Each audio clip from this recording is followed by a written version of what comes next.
ప్రతి తల్లిదండ్రులు తమ పిల్లల భవిష్యత్ అవసరాల కోసం డబ్బు ఆదా చేయాలని కోరుకుంటారు. అయితే తక్కువ సంపాదన ఉన్న వారు ఇలా చేయడంలో ఇబ్బంది పడుతున్నారు.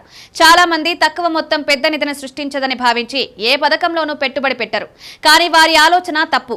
ఎందుకంటే ఎన్పీఎస్ వాత్సల్య పథకంలో సంవత్సరానికి 10,000 రూపాయలు మాత్రమే, అంటే ప్రతి నెల 834 రూపాయలు మాత్రమే పిల్లల పేరు మీద జమ చేయడం ద్వారా మీ పదవి విరమణ నాటికి 11 కోట్ల వరకు నిధిని సృష్టించవచ్చు. తక్కువ పెట్టుబడితో పిల్లల భవిష్యత్తు కోసం పెద్ద నిధిని సృష్టించాలనుకుంటే తల్లిదండ్రులకు ప్రభుత్వం ఈ పథకం ఒక గొప్ప ఎంపిక. మార్కెట్లో రాబడి అవకాశాలను పరిశీలిస్తే దీర్ఘకాలికంగా ఎన్పీఎస్ వాత్సల్య పథకం నుండి పెద్ద నిధిని సృష్టించవచ్చు. ఎన్పీఎస్ వాత్సల్య పథకంలో జమ చేసిన డబ్బును ప్రభుత్వ బాండ్లు, డెట్ ఫండ్లు, స్టాక్ మార్కెట్లలో పెట్టుబడి పెడతారు. ఇవి దీర్ఘకాలంలో మంచి రాబడిని పొందే అవకాశం ఉంది. భారతీయ పౌరుడై 18 సంవత్సరాల కంటే తక్కువ వయసున్న పిల్లల పేరుపై ఈ పథకంలో పెట్టుబడి పెట్టొచ్చు. దీనికోసం పిల్లలకి పాన్ కార్డ్, ఆధార్ కార్డు ఉండాలి. ఎన్పీఎస్ వాత్సల్య పథకం అంటే ఏమిటి? ఇది కేంద్ర ప్రభుత్వం పెన్షన్ పథకం. నేషనల్ పెన్షన్ సిస్టమ్ కింద ఒక కొత్త ఎంపిక. సెప్టెంబర్ 2024లో ప్రారంభించారు. ఈ పథకం కింద తల్లిదండ్రులు 18 సంవత్సరాల కంటే తక్కువ వయసున్న తమ పిల్లల పేరు మీద పెట్టుబడి పెట్టవచ్చు. ఇందులో సంవత్సరానికి కనీసం 1000 రూపాయలు పెట్టుబడి తప్పనిసరి. అయితే గరిష్ట పెట్టుబడి పరిమితి లేదు. బిడ్డకు 18 సంవత్సరాలు నిండిన వెంటనే ఈ ఖాతా సాధారణ ఎన్పీఎస్ టైర్ 1 ఖాతాగా మార్చాలి. ఈ పథకం గురించిన ప్రత్యేకత ఏమిటంటే తల్లిదండ్రులు తమ పెట్టుబడిలో ఎంత మొత్తాన్ని ఈక్విటీ, డెట్ ఫండ్స్, ప్రభుత్వ బాండ్లలో పెట్టుబడి పెట్టాలో నిర్ణయించుకోవచ్చు.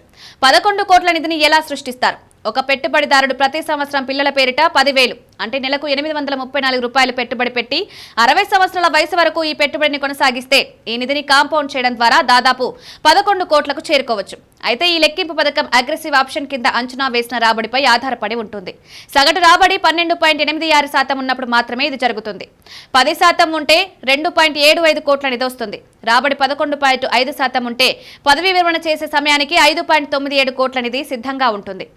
75% డబ్బు ఈక్విటీలో పెట్టుబడి పెట్టబడుతుంది. ఇందులో రిస్క్, రాబడి రెండూ ఎక్కువగా ఉంటాయి.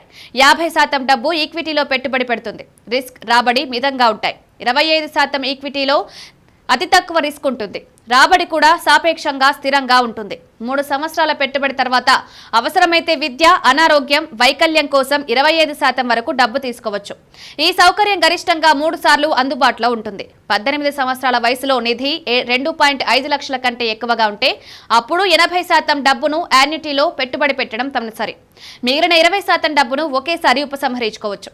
2.5 లక్షలు లేదా అంతకంటే తక్కువ ఉంటే మొత్తాన్ని ఒకేసారి ఉపసంహరించుకోవచ్చు. బిడ్డ అకాల మరణం చెందితే మొత్తం డబ్బును సంరక్షకుడు